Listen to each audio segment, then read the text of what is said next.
Hi, and thanks for joining once again. In this video, I'm bringing my friend, a fellow product designer, to talk how she made design event happen that lasted for a full week, not only 1 or 2 days as we are usually used to. So, let's get started immediately. Can you tell us a little something about yourself? Little something is always a tough one. Yeah. So first to introduce myself, my name is Tatiana Zavadja, and I've been working as a UX and product designer for 5 years now. Although my formal academic background is in architecture, so at some point I kind of gave up on that and run into this UX design field. First because I was impressed with the startup environment, and that's how I even started working in UX design. And then I was shifting a little bit freelancing, remote work, some design team lead positions, mentoring students in UX, and finally I also organized the UX Designers Camp. Okay, that's great because we are here today because we want to know how did you manage to organize this thing by yourself. So first, let's see how you even came to the idea. I want to make this event happen. Yeah, well, it actually all came from my personal motivation because I started working as a freelance designer, and also I started traveling a little bit to Bali and Cuba, Thailand, working from these different, very exotic and beautiful destinations. But then at some point, I was quite alone in my career. I didn't have a mentor to learn from, and then I realized, okay, I don't necessarily need a senior designer next to me, but I do need my crew. Not maybe a team, but just fellow designers that I can discuss design things with. And at that time, I was for a week working at Mokrin House. It's a beautiful co-working space in northern Serbia, in a rural area, in a village. And that place completely inspired me, and I was thinking, it would be so cool to have like 5 or 6 designers now in the place, and then just be able, when we make breaks or chilling out next to the swimming pool or next to the fire, just to discuss the design stuff. So that's how it all started. Yeah, sounds very familiar actually. I like it. And so, how did it all started? What was the first step? How did you organize this whole thing? Well, Yeah, that's a I simple question. yeah, so an interesting one because I come from this startup culture, and there we always had to, measure stuff so many times, test before we launch, and everything. And the first thing they tell you is, don't get obsessed with your idea. It might not happen that the others like it. But I believed so much in this idea and thought it was cool that I thought, yeah, I'm just going to, make a website. It's going to be something very simple, just to put the idea out there, and then, my network is just going to start applying. People will come. With a minimum of effort, it will work. It wasn't like that, of course. So I think the first and the hardest step was to establish the brand and get confidence with people. And that's the first thing that people told me in the feedback. We were a little bit hesitant to give them money because we had no idea what is the organization we are paying to. And because it was just me and another girl behind the whole thing, we purposely, with every email we would answer, we purposely made it sound like there was a whole team Yes. doing the event just to make it sound more serious, while it's been just the two of us. So I think in the beginning that was the biggest challenge. So you didn't have any volunteers. So it's basically just you two, and you did the whole thing. The whole thing, yes. So, okay, funny thing, how we two met was in Finland on one conference, and I remember you were hunting all the big shots. Did that help? Like, what happened afterwards? Yes, actually it did. Yeah, I met some people from Adobe and then from UX Pressure. Actually, UX Pressure was very helpful. Like, they partnered with us on that first event in 2018, and then in 2019, there's been even 4 people coming from the company. Oh, From nice. yeah, so they came from Minsk. And they held 3 workshops on a camp, yeah. And the greatest thing is that they were so relaxed because the camp was envisioned like that from the first day. Actually, it wasn't envisioned to have workshops at all, but that's now another story. But they were really great with participants, and their workshops were really were rated well. Mm-hmm. So yeah, I remember that was in May when we met, and I was hunting whoever could help me. Yeah, I remember. And the event was supposed to be in October that year. Was it on time? I literally can't remember. Yeah. It was. That's perfect. Yeah, everything happened. It was in September. I think we were even negotiating to cancel the event because we didn't have enough participants. It didn't seem to be plausible, that Okay. we would even come to zero. Not to mention covering the expense from our own side. But then it worked out in the very last moment. And then it was even this tiny second when I was thinking, this story is how everybody started from a garage and Yes. then made a huge success. I was thinking, one day when this is actually a successful event and people know about it, I'm going to remember this moment when I wanted to kill it. Why did you want to kill it? What happened? I think it's what happens to everybody when you take that fly that you just start feeling insecure. And I was thinking, what did I have in my mind? How did I even think that I can do this? I wasn't feeling competent. I thought that I didn't do anything right, that I maybe didn't set up the base for the event, for sales, for marketing, for all these parts that I didn't maybe put too much thought in. I just wanted to make a community, and I was imagining how I was going to behave with those people when they come, and the connections we were going to make, but not about everything that comes before that. I see. But that also sounds a little bit like imposter syndrome, something we all battle with here and there. But it's super great that it worked out. What did tip you over to finally say, okay, I'm doing it, it's happening? I just hate failures. Nice. Not actually failures. I don't mind failing if I did my best to do something, but giving up actually. I just can't. I had some bad decisions in the past. I finished medical school before going to architecture and then continued with UX design. I mean, you need surgeon, designer, architects, just come here. Pharmacist actually. Pharmacist, like. But I never interrupted any of those things. Maybe that's insane. People should realize when they're wrong and just stop going into that direction. But it's just so hard for me to give up. I was thinking I really went with my heart into it, and I was thinking it was going to succeed in the end. And then I thought, okay, let's just do everything I can, and then if it fails, at least I know I tried. Yeah, exactly, and you can learn something and iterate and then do something that will eventually work. So tell me, after the first year, how many participants were there? On the first year, we had 10 people who lived there for the whole week. We had 7 or 8 speakers that came to give a talk or a workshop, and then we had I think 10 or 12 additional participants that came for a day. Because we even made it possible in the end. It was like the last year. It was a mixture of all these ideas that pop up in some moment. It wasn't the original idea from the very beginning. And this year in 2019 we had 14 participants who participated the full length of the camp. Oh, that's super nice. So, for example, I know from my angle, I wanted to come, but just staying away from work or working remotely for a week, it was a little bit impossible at the time. So did you get any feedback from like other designers that maybe like, can it be shorter or can I just drop by and then leave? What was the general feedback when you talk about feedback? No, actually they were completely happy with the length. In 2018 we had 1 day longer. I think it was 8 nights and 7 days. This year it was 7 nights and 6 days. And last year people said, okay, we think it would be good if it doesn't take both weekends. They didn't want to lose both weekends because they had to fly over to Serbia. So this year we made it like that, and there were no complaints about the timeline.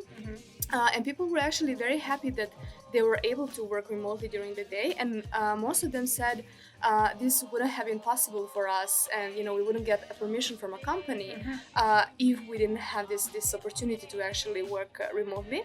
And they liked it because there was a lot of content and it was spread over the days, so they didn't feel so tired, in comparison to when you have 1 or 2 days conference.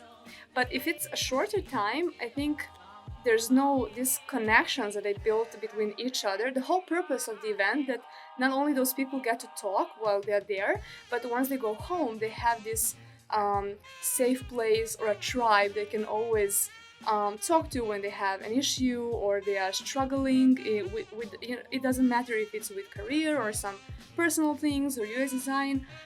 So I don't know how would it work if it was Shorter. yeah. Well, I've been to several conferences so far, and I mean, I connected with some people. You know, we have our numbers and everything, but you know, we don't message each other. This longer time period definitely helps. I really have to come next time. I've been drooling all over, like from the first year. I was like, oh, I need to come, but it was impossible. Then next year, just bad timing. Like I just couldn't come. But next time you're organizing this, 90% sham, I'm gonna show up. So many people actually said that, and then they were every time the event is over, you know, and I get these messages, and they're like, "How was it? We saw the pictures. Oh, we're so sad we didn't come." And then they're asking about the next year, and then I had to tell them, "No, I'm skipping to yes. What? It's not going to happen next year, but it's going to start again from 2021." And they were like, "No, but you know, we really were planning to come next year." They already booked the flights. Like what? What? Well, I said, "Hey guys, you know, I never stand in one place. You know, whenever you decide to come, camp is going to be something completely different. Like it's never, you know, it's never the same." Oh, that's cool. So basically, if somebody was like last year, next time they come, they basically don't know. It's like they're there for the first time. So Yeah, right? it's a different concept. Oh, I like this. Yeah. Like yeah, this is actually quite great because usually when people go to these conferences, I usually go to one in Sweden every year. But I already know the concept and what will happen. Talks are great, and then you know program around it. It's also great, but I already know what will happen. But this I like. That's very fun. I had one more question regarding this event. So from first to second year, what things did you tweak or iterate on? What was like the worst that happened first year, and how did you solve it and apply it to the next year? Well, there was actually nothing bad that happened in the first Okay. year. We really didn't have any problems, and that's because Mokrin is really an amazing co-working space, and that's also the reason why I could have done it only with one other girl, because we had all the logistics covered from Mokrin, Oh, wow. so we didn't have to worry about lodging, electricity, Wi-Fi, food. You know, we had people with allergies, people who couldn't eat specific types of food, and they handled everything. And they were really, you know, if anybody gets interested, you know, try to Google Mokrin House. It's We will put links below so Oh, yeah. people would Yeah. click and actually see. I'm just so super helpful of that place and the people, and I just can't promote them enough. So it was really a great environment, but the issue for me was that people who were coming from entire Europe were actually suspicious. How do they get to the village, because it's 2.5 hours Okay. car ride from Belgrade. So I was thinking maybe, and also, you know, when you see the conference that's held in Mokrin before, because it's not so famous Yeah. still. Still. So when you see it's in Mokrin, then I think people are a little bit hesitant. But then if it's in Belgrade, you know, it's still the capital. People have heard about it. They know where they're coming. So I took a risk and I moved the conference in 2019 to Belgrade. So it's a completely different environment, because Belgrade is a very busy and crazy city, and there's so many tourist attractions and crazy nightlife. And I was thinking, okay, if they now spread around the city, the whole thing is lost. But I risked anyway, and I took the hotel on a boat on the river Danube. That's kind of outside of the city. So we were isolated, but still the city was in front of us, and Yeah. it was just one local bus ride to see what's happening there.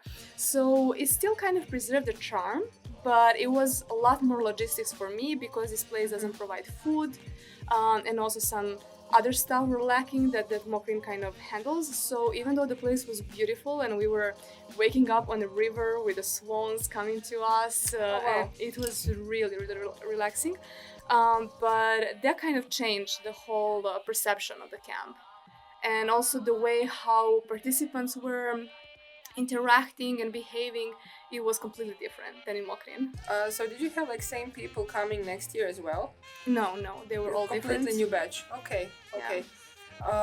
So when it comes to organizing this event, so how did you approach actually to companies and people? Like, did you just cold email a bunch of people or call, or what did you do to actually make it happen? It was a mixture of all the stuff. Okay. I had to connect with a lot of design tools that people have trust in, and that I also kind of use in my work, and I appreciate. And it was important because once you place those logos on your website, then people have more confidence that that's real and it's really happening. If somebody who has some legacy, is supporting you. So there was one way, and then every of our partners, when they were announcing about our corporation, then more people would get interested, especially with Sketch. Sketch has a really big audience. Then there is one designer, Marcel van der Emeden, who made his own website of the UX Design conferences in 2019. And so many people came from his site. I got a chance to meet him online, and I was so super grateful because we actually had a very good conversion coming from his website. And then also what worked really good was LinkedIn. Although we kind of couldn't drive all our efforts to LinkedIn because people who will get interested will come to check us on Facebook and Twitter and Instagram, and then see, is this real? Are people actually coming? If I sell my money, is it going to end up somewhere?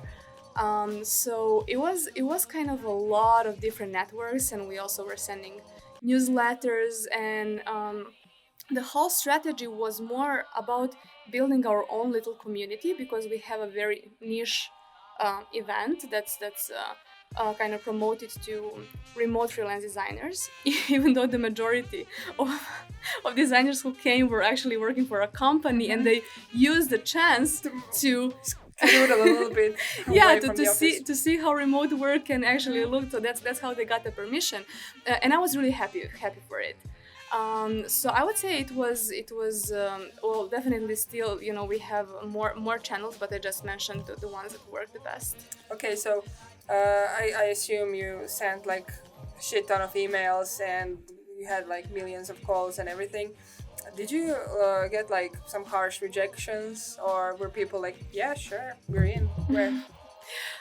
No, not really. Everybody were super kind, even with rejection. Well, usually people, if they're not interested, they wouldn't respond. So if they would respond, that was if they actually wanted to know more. And I don't feel comfortable with this. I have to say that was the worst part for me in the whole thing, the sales. I hate doing sales. Even though my participants, when they came, they said, oh, we could never tell, you were so nice and just exchanged so many emails with us. And I just read, it should be that way, and I wanted to make a contact, but I actually I don't feel well if I'm offering you something, even though I believe it has a value, but then if I ask money in return. Yeah, I know it's weird, but I get it. I know where you're coming from. Yeah. So it was kind of hurtful when the answers wouldn't come, but we only had like one funny email when the CEO of one company, because like two people from the same company were included, and then he sent an email to this other person from the same company, but accidentally, I guess, included us, saying, this doesn't look too serious. What do you think? Did you reply? Of course, I explained him what it is about, and I was asking for feedback, to tell me why doesn't it, because he would actually help me telling why it doesn't look serious to him. but he never replied. He was probably very embarrassed or something. I don't know. I mean, I would be like, ooh. Like... But okay, all in all, it seems it's possible. Was it fun experience? Yeah, it was. I met some amazing people. And of course, like building network is so important these days. So talking about networks and careers a little bit, you have like vast career like behind you, and maybe can you maybe share like some advices or tips for us fellow product designers? Well, if I have to choose one, the most interesting discovery for me on my path as a UX designer was that in the beginning I had a huge challenge to communicate my design decisions to my boss, whether was it like CEO or a client or a product owner, and then it took me so much time to understand that the word design actually has such a bad etymology that it kind of gives people who are not in the field impression that it's all about colors and fonts and typography, Yes. nice pictures, and that's once you mention design, you're done. Like they don't listen anymore. So then I understood, okay, this is not I shouldn't be feeling underestimated because of that, but I just need to change my language. If you come to live in Finland, you're trying to learn Finnish to kind of adjust to the environment. So I started talking in numbers whenever I was to talk to a CEO and I needed him to approve some of my design decisions. I wouldn't talk about I wouldn't even use the word design. Yeah. I would show him a presentation that was all in numbers, saying how certain decisions, design decisions, are going to affect our target audience, how it's going to affect acquisition, retention, how it's going to affect certain decisions in the US flows that we already researched and we tracked with some tools and stuff. So it was always kind of trying to make them understand why it's important. And then, of course, if I even have a tour of research that I did before and I have analytics and I present them as well, then I have the trust. Yeah. They trust me and they're gonna give me green light for anything else. And then my life is so much easier, my work is so much easier, and I know that at the end of the day we'll not be losing time in this miscommunication. It's a fantastic tip. I mean, maybe I should use it or something. We have some troubles with tools, but definitely this is a very good tip, and I will surely use it next year because some projects are coming up and I will definitely need lots of green lights. But yeah, anyway, thanks for coming and joining me in this video today. I hope you peeps liked this video, and if you did, please give me thumbs up. If you didn't, do nothing. And of course, you can shoot some comments below and we will answer. And until next time, bye bye.